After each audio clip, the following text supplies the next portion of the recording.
Welcome to BPSC maker. दोस्तों आज है 8 दिसंबर 2021 और 8 दिसंबर 2021 से संबंधित बिहार करंट अफेयर्स और साथ ही राष्ट्रीय और अंतर्राष्ट्रीय घटनाओं सहित करंट अफेयर्स के जितने भी प्रश्न बनेंगे वो सभी मैं आपको विश्लेषण सहित इस वीडियो में बताऊंगा।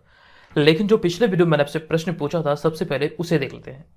तो पिछले वीडियो का हमारा प्रश्न था कि हाल ही में बिहार तकनीकी सेवा आयोग संशोधन विधेयक 2021 के तहत आयोग के अध्यक्ष और सदस्यों की उम्र सीमा कितनी कर दी गई है। तो इसे बढ़ाकर 70 वर्ष किया गया है। ऑप्शन नंबर सी यहाँ पर इस प्रश्न का राइट आंसर होगा। कंप्लीट जानकारी यहाँ से मैंने आपको दिया था। और एक चीज ध्यान रखें, जिस भी प्रश्न के बारे में आप लोग कमेंट बॉक्स में लिखते हैं कोशिश कीजिए कि सभी चीजों को आप वहां पर एकदम से विस्तार से लिखें। और जो लोग बिहार में आयोजित होने वाले किसी भी प्रतियोगी परीक्षा की तैयारी में लगे हैं तो इस पीडीएफ को जरूर डाउनलोड करें। इसका लिंक आपको इस वीडियो के डिस्क्रिप्शन में दिया गया है। इसमें जनवरी से लेकर के नवंबर 2021 तक के सारे बिहार करंट अफेयर्स के प्रश्नों को विश्लेषण सहित ऐड किया गया है। ये आपके आगामी बिहार में आयोजित होने वाले सभी प्रतियोगी परीक्षा के दृष्टिकोण से महत्वपूर्ण है। अब यहां पर हम चलते हैं आगे, लेकिन उससे पहले आपको एक महत्वपूर्ण जानकारी दे दूं। जो लोग घर बैठे 67वीं बीपीएससी सीडीपीओ बिहार दरोगा जैसे एग्जाम की तैयारी में लगे हैं तो बीपीएससी मेकर ऐप के थ्रू आप अपनी तैयारी को बेहतर तरीके से कर सकते हैं। लेकिन यहां पर एक चीज ध्यान रखिएगा, बीपीएससी मेकर ऐप पर जो करंट अफेयर्स वाला कोर्स क्रिएट है तो उसके मतलब कह सकते हैं कीमत में, उसके फी में कुछ कटौती किया गया है। इसका जो एक्चुअल फी है 1 वर्ष का तो ये है 199 रुपया, लेकिन इसे घटाकर अब कर दिया गया 99 रुपया, यानी कि 99 रुपये में आप इसे एक्सेस कर पाएंगे। इसका जो नया कीमत है ये 99 रुपये है। अब यहाँ पर एक चीज ये ध्यान रखिएगा, इस कोर्स के तहत आपको डेली और मंथली बेसिस पर क्विज टेस्ट और साथ साथ इसका पीडीएफ फाइल उपलब्ध कराया जाता है जिसमें कि बिहार राष्ट्रीय और अंतर्राष्ट्रीय करंट अफेयर्स शामिल होते हैं। यानी कि इस सीरीज के तहत जितने भी मटेरियल बनते हैं वो सारा का सारा आपको यहाँ पर इस कोर्स के तहत प्रोवाइड होगा। और एक चीज यहाँ पर ये ध्यान रखिए, जिस दिन आप इसे ज्वाइन करेंगे तब से लेकर के आगामी 1 वर्ष तक इस कोर्स के तहत जितने भी मटेरियल पहले अपलोड हुए हैं और आगामी 1 वर्ष तक जितने मटेरियल इस कोर्स में अपलोड होंगे वो सारे के सारे यहां से आप एक्सेस कर पाएंगे। अब यहां पे अगर हम बात करें इस ऑफर की तो ये ऑफर 10 दिसंबर 2021 तक के लिए वैलिड है। 10 दिसंबर 2021 से पहले आप इसको ज्वाइन कर सकते हैं केवल और केवल 99 रुपये में। 99 रुपये कोई बड़ी रकम नहीं होती। जिस प्रकार से यहाँ पे आपको मटेरियल मिलता है तो उस हिसाब से अगर हम देखें तो ये बहुत कम है। तो आप लोग इसे ज्वाइन कर सकते हैं। आप लोग बहुत ज़्यादा डिमांड कर रहे थे, इस वजह से इसे मतलब कर सकते हैं हमारी टीम के द्वारा ये निर्धारित हुआ और इसको आप लोग भरपूर लाभ उठाइए।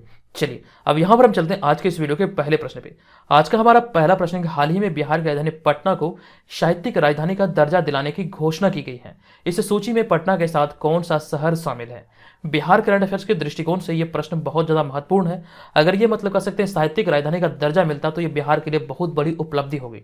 तो यहां पे अगर हम बात करें तो इस प्रश्न का जो राइट आंसर होगा, इस सूची में पटना के साथ कौन सा शहर शामिल है, तो इसका राइट आंसर है उत्तर प्रदेश का बनारस, यानी कि ऑप्शन नंबर ए यहां पर इस प्रश्न का राइट आंसर होगा। अब यहां पर आपको इस प्रश्न के बारे में बता दूं कि बिहार के साहित्यकारों का मान देश में और बढ़ेगा और इसके तहत बिहार की राजधानी पटना को साहित्यिक राजधानी का दर्जा दिलाया जाएगा। ये घोषणा अभी हाल ही में हुई है कि बिहार की राजधानी पटना को साहित्यिक राजधानी का दर्जा दिलाया जाएगा। लेकिन यहाँ पर आपको ये ध्यान रखना है कि पटना के साथ इस सूची में अगर हम बात करें तो मतलब यहाँ पर बनारस भी शामिल है और इस रेस में पटना के साथ बनारस भी आ गया, यानी कि 2 शहर जो है पटना और बनारस ये इसके रेस में साहित्यिक राजधानी के रेस में मतलब आगे हैं। अब यहाँ पर यह देखना है कि किस शहर को साहित्यिक राजधानी के तौर पर चुना जाता है। अब यहां पे हमारा अगला पॉइंट है कि दिल्ली में आयोजित 1 दिवसीय राष्ट्रीय परिसंवाद में इस पर मंथन किया गया कि राजनीतिक राजधानी दिल्ली है, लेकिन जब भी साहित्यिक राजधानी की बात होती है तो पटना और बनारस सबसे आगे होगा। तो यहीं पर मतलब ये सारी चर्चाएं हुई। अब यहां पर यह देखना है कि कौन सा मतलब कर सकते हैं चुना जाता है, कौन सा शहर को। ठीक है, अब यहां पे हम लोग बात कर रहे हैं बिहार की, तो बिहार से रिलेटेड कुछ बेसिक से फैक्ट है जहां से प्रश्न एग्जाम में कई बार बनते हैं। तो सारे पॉइंट को हम लोग एक एक करके देख लेते हैं। तो भारत वाले मैप पर आप ये देख सकते हैं बिहार की स्थिति है और आप सभी जानते हैं बिहार की राजधानी है पटना और वर्तमान में बिहार के राज्यपाल है फागू चौहान, मुख्यमंत्री हैं नीतीश कुमार और राजकीय पक्षी बिहार का है गौरैया। अभी हाल ही में 20 मार्च को विश्व गौरैया दिवस मनाया गया जिसका थीम था इस वर्ष 2021 का आई लव स्पैरो, ये ध्यान रखना आपको। और राजकीय पशु है बैल, राजकीय वृक्ष है पीपल, राजकीय फूल है गेंदा और बिहार का जनसंख्या घनत्व है 1106 व्यक्ति प्रति वर्ग किलोमीटर और ये 2011 की जनगणना के अनुसार ये आंकड़े को यहाँ पर ऐड किया गया है। और हमारा अगला पॉइंट है यहाँ पे क्षेत्रफल। तो क्षेत्रफल की अगर हम बात करें तो बिहार का क्षेत्रफल 94,163 वर्ग किलोमीटर है और राजभाषा हिंदी तथा द्वितीय राजभाषा उर्दू है और बिहार की लंबाई 345 किलोमीटर तथा चौड़ाई 483 किलोमीटर है। और बिहार विधान परिषद की 75 सीटें, विधानसभा की 243, राज्यसभा की 16 तथा लोकसभा की 40 सीटें हैं। और बिहार के जो प्रमुख लोक नृत्य जाट, जाटिन, कजारी, पानवारिया और विदिशा यहाँ की प्रमुख लोक नृत्य है। और जो आप इस इमेज में देख रहे हैं 2 स्वास्तिक के बीच में बौद्धि वृक्ष, ये बिहार का राजकीय चिन्ह है। तो ये सारी चीजें यहाँ से आप लोग ध्यान रखेंगे। अब यहाँ पर एक चीज और आपको बता दूं कि झारखंड राज्य का जो बंटवारा हुआ था बिहार से, ये 15 नवंबर 2000 ईस्वी को हुआ था। और आपको यहाँ पर यह ध्यान रखना है कि संपूर्ण भूभाग का जितना क्षेत्रफल था संपूर्ण बिहार और मतलब झारखंड का मिला करके, तो उनमें से 46% भूभाग के साथ झारखंड राज्य का निर्माण हुआ था। और कह सकते हैं 54% भूभाग बिहार को प्राप्त हुआ था, जिनमें कि अगर हम क्षेत्रफल की बात करें तो ये 94,163 वर्ग किलोमीटर बिहार के क्षेत्र में रहा था। और अगर हम बात करें झारखंड की, तो झारखंड के जो मतलब कह सकते हैं पहले मुख्यमंत्री थे, ये थे बाबूलाल मरांडी। तो ये सारे रिलेटेड फैक्ट हैं जो कि छोटे छोटे पॉइंट है, इसे आपको ध्यान रखना है। अब यहाँ पे हमारा अगला दूसरा प्रश्न है, हाल ही में बिहार के किस प्राचार्य को एजुकेशन आइकन अवार्ड 2021 से सम्मानित किया गया है? इंपॉर्टेंट प्रश्न है और इस प्रश्न का हमारा सही उत्तर है ऑप्शन नंबर सी, यानी कि विनोद कुमार इस प्रश्न का राइट आंसर होगा। और बात आई है विनोद कुमार की, तो विनोद कुमार बिहार के कटिहार जिले के निवासी हैं। अब यहाँ पर आपको इस प्रश्न के बारे में कंप्लीट जानकारी दे दूं कि मनिहारी कटिहार के कन्या मध्य विद्यालय के प्रधानाध्यापक विनोद कुमार को एजुकेशन आइकन अवार्ड से सम्मानित किया गया है। और यह सम्मान साहित्यिक क्षेत्र में दिया जाता है। ये आपको ध्यान रखना, अगर हम बात करें एजुकेशन आइकन अवार्ड की, तो ये सम्मान प्रत्येक वर्ष साहित्यिक क्षेत्र में दिया जाता है। अब यहाँ पे हम लोग चर्चा कर रहे हैं विनोद कुमार की, तो विनोद कुमार से रिलेटेड कुछ और भी पॉइंट है, आप यहाँ पर इस वाले पॉइंट में देख सकते हैं कि वर्ष 2021 में श्री विनोद कुमार उड़ान साहित्यिक सम्मान और मातृ छाया साहित्यिक सम्मान से सम्मानित हो चुके हैं। और हमने अगले पॉइंट में यह लिखा कि डॉक्टर राजेंद्र प्रसाद की जयंती के अवसर पर यह सम्मान प्राप्त हुआ है। और नेक्स्ट पॉइंट यह कि विनोद कुमार को 2020 में बिहार सरकार द्वारा राजकीय शिक्षक सम्मान भी प्राप्त हो चुका है। तो ये सारी चीजें यहाँ से आपको ध्यान रखना। राजकीय शिक्षक पुरस्कार से बिहार के 20 शिक्षकों को नवाजा गया था। आई होप कि आपको ये सारे पॉइंट याद होंगे, ऑलरेडी मैंने आपको ये सारी चीजें बताया था। अगर हम बात करें राष्ट्रीय स्तर पर जो मतलब कि शिक्षकों को सम्मान दिया गया, तो इनमें से 2 शिक्षक शामिल थे। वहीं पर राजकीय स्तर की अगर हम बात करें तो 20 शिक्षक शामिल थे। अब यहाँ पे हमने डॉक्टर राजेंद्र प्रसाद की चर्चा की, तो कुछ पॉइंट मैंने कल वाले प्रश्न में आपको बताया था। कल वाले वीडियो में मैंने आपको बताया था डॉक्टर राजेंद्र प्रसाद की जयंती को जो भी हाल ही में मनाया गया, तो इसकी जयंती को राष्ट्रीय मेधा दिवस के रूप में बिहार सरकार के द्वारा मनाया गया है। और डॉक्टर राजेंद्र प्रसाद का जो जन्म हुआ था, ये बिहार के सिवान जिले के जीरादेई ग्राम में हुआ था। और जीरादेई ग्राम को महात्मा गांधी ने अपने शब्दों में तीर्थ स्थल कहकर संबोधित किया था। तो ये सारी चीजें यहाँ से आप लोगों को ध्यान रखना है। अब यहाँ पर हम चलते हैं अगले प्रश्न पे, लेकिन यहाँ पर एक पॉइंट ये भी ध्यान रखें, डॉक्टर राजेंद्र प्रसाद भारत के प्रथम और द्वितीय राष्ट्रपति थे। अब यहाँ पे हमारा अगला होगा तीसरा प्रश्न। यह प्रश्न हाल ही में केंद्र के स्मार्ट सिटी मिशन के तहत बिहार के कितने शहरों में निर्माण कार्य में तेजी लाने और वास्तविक अर्थों में स्मार्ट बनाने के लिए निर्देश दिया गया है? यह निर्देश अभी हाल ही में राज्य सरकार द्वारा दिया गया, अर्थात नीतीश कुमार के द्वारा दिया गया है। इस प्रश्न का हमारा right answer option number B. इस प्रश्न का सही उत्तर है ऑप्शन नंबर बी, यानी कि 4 शहरों में ये मतलब कर सकते हैं स्मार्ट सिटी का निर्माण किया जा रहा है बिहार में। और इसको लेकर के मैंने पहले भी कई बार आपको जानकारी दिया, लेकिन यहाँ पर आपको ये ध्यान रखना है, इसके कार्य में मतलब तेजी लाने का मतलब कर सकते हैं निर्देश दिया गया है। अब यहाँ पर आपको इस प्रश्न में बता दूं कि हाल ही में मुख्यमंत्री नीतीश कुमार ने 4 दिसंबर 2021 को शहरी विकास और आवास विभाग के अधिकारियों को स्मार्ट सिटी मिशन के तहत चुने गए 4 शहरों में निर्माण कार्यों में तेजी लाने और उन्हें वास्तविक अर्थों में स्मार्ट बनाने का निर्देश दिया है। ये आपको यहाँ से ध्यान रखना। मोस्ट इंपॉर्टेंट यहाँ पर यह है, ये 4 शहर बिहार के कौन है जिन्हें कि स्मार्ट शहर के लिए चुना गया है। तो यहाँ से आपको यह ध्यान रखना, केंद्र के स्मार्ट सिटी मिशन के तहत बिहार के पटना, मुजफ्फरपुर, बिहार शरीफ और भागलपुर का चयन किया गया है। अब यहाँ पर एक प्रश्न बनता है कि स्मार्ट सिटी मिशन को कब लॉन्च किया गया था? इस प्रश्न का राइट आंसर होगा 25 जून 2015 को स्मार्ट सिटी मिशन को लॉन्च किया गया था केंद्र सरकार के द्वारा। और यहाँ पर आप एक चीज ध्यान रखें, अब तक इसके लिए मतलब कह सकते हैं पूरे भारत से 100 शहरों का चयन किया गया है। और ये जो चयन प्रक्रिया हुई कुल मिलाकर 4 चरणों में आयोजित हुई थी। 4 चरणों में कुल मिलाकर 100 शहरों का चयन हुआ है जो कि स्मार्ट सिटी के लिए चुना गया है। और यहाँ पर आपको यह ध्यान रखना है, इसी के तहत बिहार के 4 शहर शामिल हैं, जिनमें कि पटना, मुजफ्फरपुर, बिहार शरीफ और भागलपुर बिहार से रिलेटेड है। ठीक है, आई होप कि आप ये सारी चीजों को याद रखेंगे। अब यहाँ पर हम चलते हैं अगले चौथे प्रश्न पे। हमारा चौथा प्रश्न है, हाल ही में किस दिवस के अवसर पर दुनिया का सबसे बड़ा राष्ट्रीय ध्वज प्रदर्शित किया गया? इस प्रश्न का राइट आंसर, यहाँ पे हम भारत की बात कर रहे हैं, भारत को यहाँ पर क्वेश्चन में इंडिकेट करना था लेकिन यहाँ पे इंडिकेट नहीं किया गया, लेकिन फिर भी आप लोग समझिए कि भारत से रिलेटेड है कि किस दिवस के अवसर पर दुनिया का सबसे बड़ा राष्ट्रीय ध्वज प्रदर्शित किया गया। तो इस प्रश्न का हमारा right answer option number B, यानी कि नौसेना दिवस के अवसर पर अभी हाल ही में मतलब कर सकते हैं भारत का सबसे बड़ा राष्ट्रीय ध्वज प्रदर्शित किया गया है। अब यहाँ पर इस प्रश्न से रिलेटेड कई सारे पॉइंट आपके एग्जाम में बन सकते हैं, कई सारे प्रश्न यहाँ से क्रिएट होते हैं, वो तमाम चीज़ों का हम लोग यहाँ पर एकदम से विश्लेषण सहित देख लेते हैं। तो यहाँ पर आपको बता दूं कि हाल ही में नौसेना दिवस के अवसर पर 4 दिसंबर को पश्चिमी नौसेना कमान में दुनिया का सबसे बड़ा राष्ट्रीय ध्वज प्रदर्शित किया गया। और गेटवे ऑफ इंडिया के सामने लगाए गए इस तिरंगे की लंबाई 225 फीट और साथ ही इसकी चौड़ाई 150 फीट थी। आप यहाँ पर इस राष्ट्रीय ध्वज को इस इमेज में भी देख सकते हैं। 4 दिसंबर को राष्ट्रीय नौसेना दिवस के अवसर पर यह मतलब कर सकते हैं लगाया गया था। और यहाँ पे हमने अगले पॉइंट में लिखा कि तिरंगे को खादी और ग्रामोद्योग आयोग द्वारा डिजाइन और निर्मित किया गया है और खादी से बने इस झंडे का वजन लगभग 1400 किलोग्राम बताया जा रहा है। ये आंकड़े यहाँ से आप लोग ध्यान रखिएगा। और यहाँ पे हमने एक पॉइंट और लिखा है कि भारतीय स्वतंत्रता की 75वीं वर्षगांठ पर इसका निर्माण किया गया है। ये बहुत ज़्यादा इंपॉर्टेंट है कि भारत अपनी आज़ादी का 75वां वर्षगांठ 2021 में मना रहा है और ये 75वें वर्षगांठ को आज़ादी के अमृत महोत्सव के रूप में मनाया गया है। और अमृत महोत्सव के तहत भारत के विभिन्न कोने में विभिन्न कार्यक्रम आयोजित हुए हैं और इसी क्रम में मतलब कह सकते हैं ये भी आयोजित हुआ है। और अभी हाल ही में एक मतलब कह सकते हैं एक करंट अफेयर्स का प्रश्न बना है कि हाल ही में एडमिरल आर हरि कुमार को भारतीय नौसेना का प्रमुख बनाया गया, क्योंकि यहाँ पे हम लोग चर्चा कर रहे हैं भारतीय नौसेना की, तो ये भी पॉइंट ध्यान रखिए। अभी हाल ही में एडमिरल आर हरि कुमार को भारतीय नौसेना का प्रमुख बनाया गया है। आई होप कि आपको ये सारी चीज़ें यहाँ से मतलब अच्छी लग रही और आपके एग्जाम के लिए उपयोगी होंगे। तो प्लीज़ आप लोग वीडियो को लाइक करें और चैनल को सब्सक्राइब करके हमें सपोर्ट जरूर करें। अब यहाँ पे हमारा अगला है 5वां प्रश्न। ये प्रश्न हाल ही में दुनिया के सबसे उम्रदराज टेस्ट क्रिकेटर का निधन हो गया है, उनका नाम क्या है?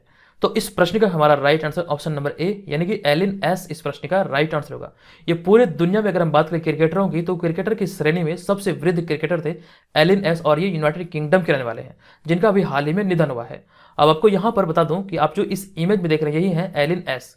अब यहाँ पर यह ध्यान रखें दुनिया के सबसे उम्रदराज या फिर सबसे वृद्ध टेस्ट क्रिकेटर एलिन एस का निधन हो गया है और वे 110 वर्ष के थे तथा वे यूनाइटेड किंगडम के रहने वाले थे। तो ये सारे पॉइंट यहाँ से जो 3 पॉइंट है ये तीनों के तीनों इंपॉर्टेंट है। अब यहाँ पर बात आई है क्रिकेट की, तो क्रिकेट से रिलेटेड जो संस्था है जो इससे संबंधित सर्वोच्च संस्था यह है आईसीसी और यहाँ से आपके प्रश्न कई बार एग्जाम में बने हैं। तो यहाँ पर जो रिलेटेड प्रश्न है वो सभी को हम लोग एकदम से विस्तार से देख लेते हैं। तो सबसे पहले ये ध्यान रखिए आईसीसी का फुल फॉर्म क्या होता है। तो इसका फुल फॉर्म यानी कि इसका जो पूरा नाम होता है ये होता है इंटरनेशनल क्रिकेट काउंसिल। और अगर हम बात करें आईसीसी के सिद्धांत की यानी कि इसके मोटो की, तो इसका सिद्धांत है अच्छाई के लिए क्रिकेट। और आईसीसी की जो स्थापना हुई थी ये 15 जून 1909 को किया गया था दुबई में। इसका मुख्यालय दुबई संयुक्त अरब अमीरात में है और इसके सदस्य देश की अगर हम बात करें तो वर्तमान में 106 देश इसके सदस्य हैं और आधिकारिक भाषा आईसीसी की है अंग्रेजी। और अभी हाल ही में जो इसके मतलब कह सकते हैं चेयरमैन बने हैं यह है ग्रेग बार्कले जो कि न्यूजीलैंड के हैं। और अगर हम बात करें इसके सीईओ की ये जॉफ एर्लाडिस हैं और ये ऑस्ट्रेलिया के हैं। अब यहाँ पर आपको ये ध्यान रखना है कि जॉफ एर्लाडिस से पहले इस पद पर भारत के मनु साहनी थे और मनु साहनी के इस्तीफा के बाद जॉफ एर्लाडिस को अंतरिम तौर पर इसका मतलब कह सकते हैं सीईओ बनाया गया था। लेकिन यहाँ पर आपको यह ध्यान रखना है जॉफ एर्लाडिस को अभी हाल ही में मुख्य रूप से इसके सीईओ का भार दे दिया गया है। तो ये सारी जानकारी यहाँ से ध्यान रखिए। चलिए अब यहाँ पर हम चलते हैं अगले प्रश्न पे। हमारा अगला होगा 6वां प्रश्न। यह प्रश्न कि जलवायु परिवर्तन से होने वाले दुष्प्रभावों का अध्ययन करने के लिए हाल ही में देश का पहला फिनोकैम सेंसर सिस्टम कहाँ लगाया जा रहा है? इस प्रश्न का हमारा right answer option number D यानी कि जमशेदपुर झारखंड में ये लगाया जा रहा है।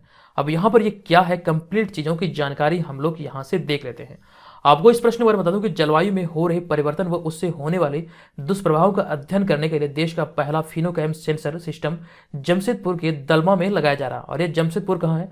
तो ये झारखंड पड़ता है। और आपको यहाँ पर यह ध्यान रखना है जमशेदपुर में ही लौह इस्पात कारखाना है और यहीं पे जमशेदपुर के दलमा में ही मतलब कह सकते हैं ये फिनोकैम सेंसर सिस्टम लगाया जा रहा है और इसके माध्यम से जलवायु परिवर्तन पर वैज्ञानिकों की टीम 3 साल तक अध्ययन करेगी।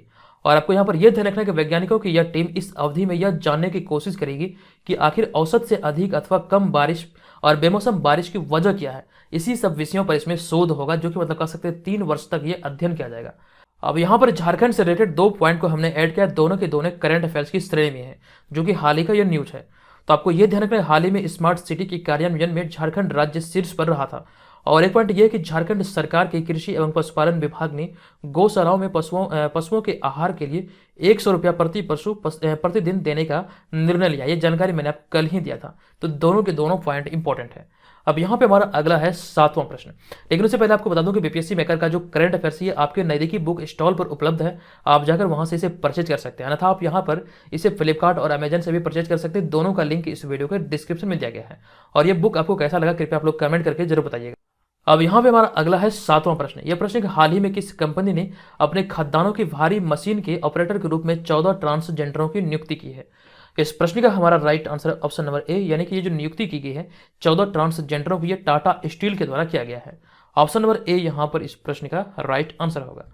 आपको बता दूं कि टाटा स्टील के वेस्ट बोकारो डिवीजन में विविधतापूर्ण और समावेशी संस्कृति को बढ़ावा देने के उद्देश्य से अपने खदानों में 14 ट्रांसजेंडरों को heavy earth moving machine operator के रूप में नियुक्त किया गया है। ये नियुक्ति अभी हाल ही में टाटा स्टील के द्वारा किया गया और ये वेस्ट बोकारो डिवीजन में किया गया है।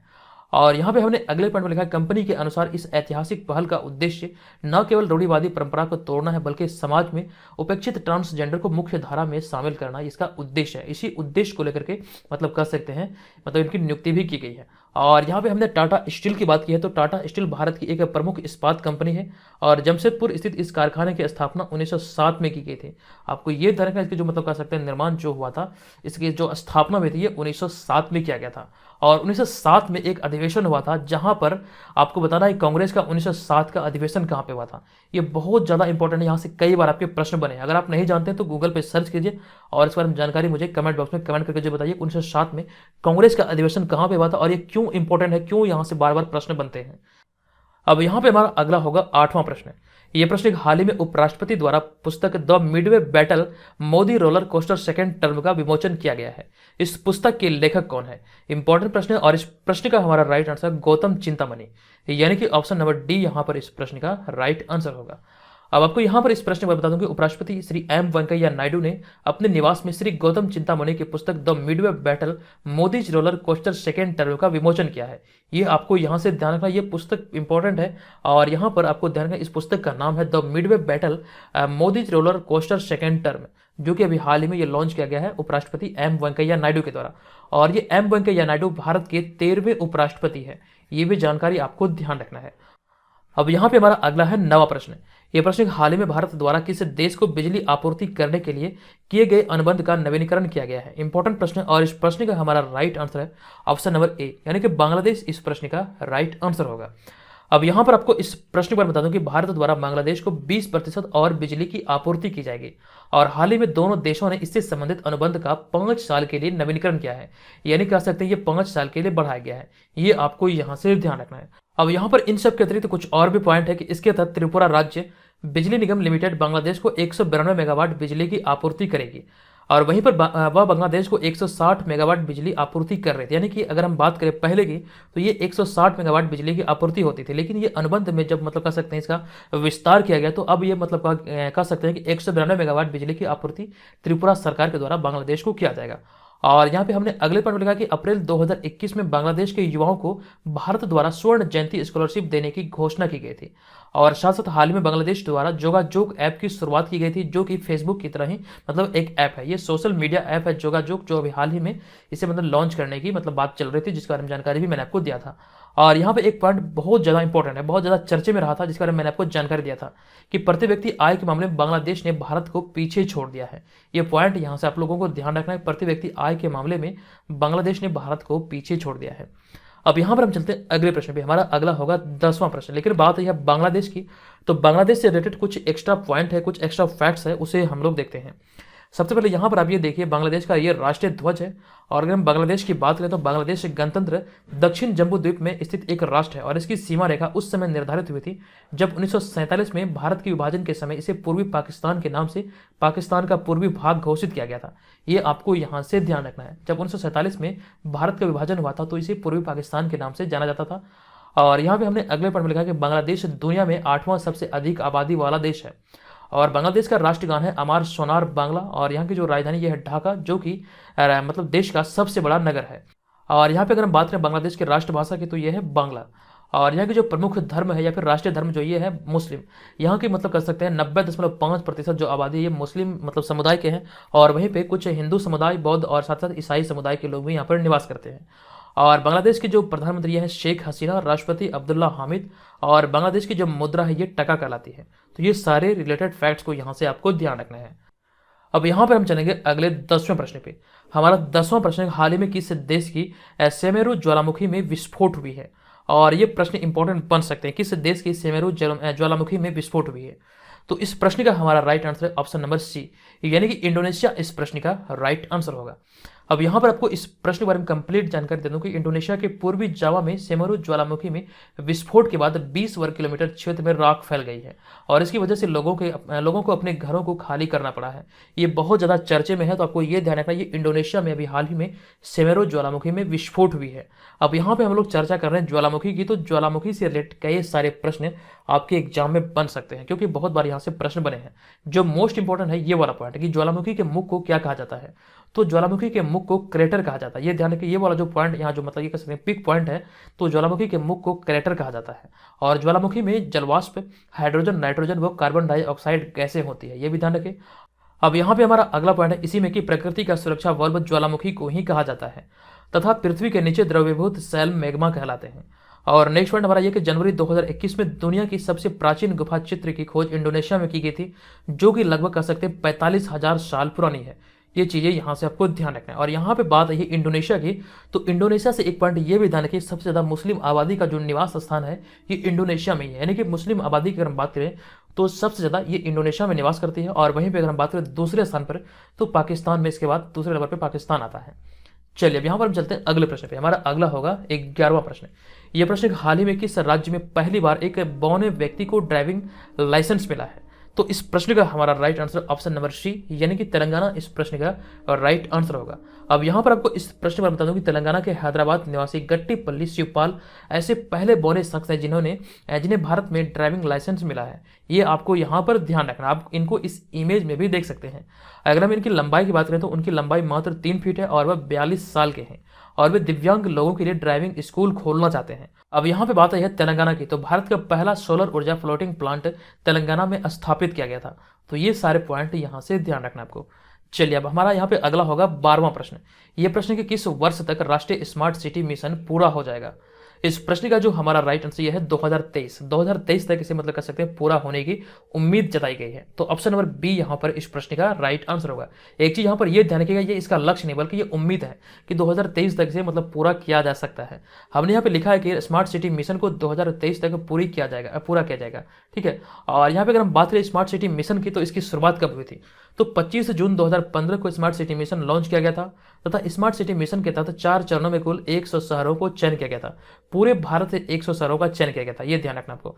और यहाँ पर मैंने एक पॉइंट और लिखा है कि इन शहरों का चयन 4 चरणों में निर्धारित मानकों और प्रतिक्रियाओं के आधार पर किया गया था। तो ये सारे रिलेटेड फैक्ट यहाँ से आप लोग ध्यान रखिए। लेकिन बात यहाँ पर यह आती है कि भारत नहीं बल्कि बिहार के कौन कौन से शहर इसमें शामिल है। तो ये भी प्रश्न आपके एग्जाम में बन सकते हैं। तो इस पॉइंट की अगर हम बात करें तो बिहार के 4 शहर कौन कौन से हैं? तो इसमें पटना हो गया एक, दूसरा मुजफ्फरपुर हो गया, भागलपुर हो गया और बिहार शरीफ हो गया। तो ये कुल मिला के 4 शहर इसमें शामिल है।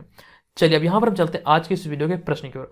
आज के इस वीडियो का हमारा प्रश्न है कि हाल ही में भारतीय अंतर्राष्ट्रीय व्यापार मेले के 40वें संस्करण में किस राज्य ने स्वर्ण पदक पुरस्कार जीता है?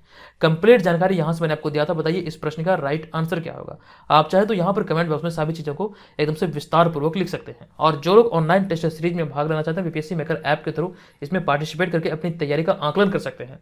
और यहाँ पर यह ध्यान है कि इस कोर्स में जो मतलब कटौती किया गया है, इसके मतलब फी में, इसके जो प्राइस में जो कटौती किया गया है, तो यहाँ पर आप 99 रुपया में से एक्सेस कर सकते हैं। ध्यान रखिए ये जो ऑफर है ये 10 दिसंबर, आपको ध्यान रखना है 10 दिसंबर 2021 तक के लिए वैलिड है। 10 दिसंबर 2021 से पहले आपको इसे ज्वाइन करने पे मतलब कि 99 रुपये में आपको इसको एक्सेस करने दिया जाएगा, अर्थात यहाँ पर आपको 100 रुपये का छूट मिलेगा। ठीक है।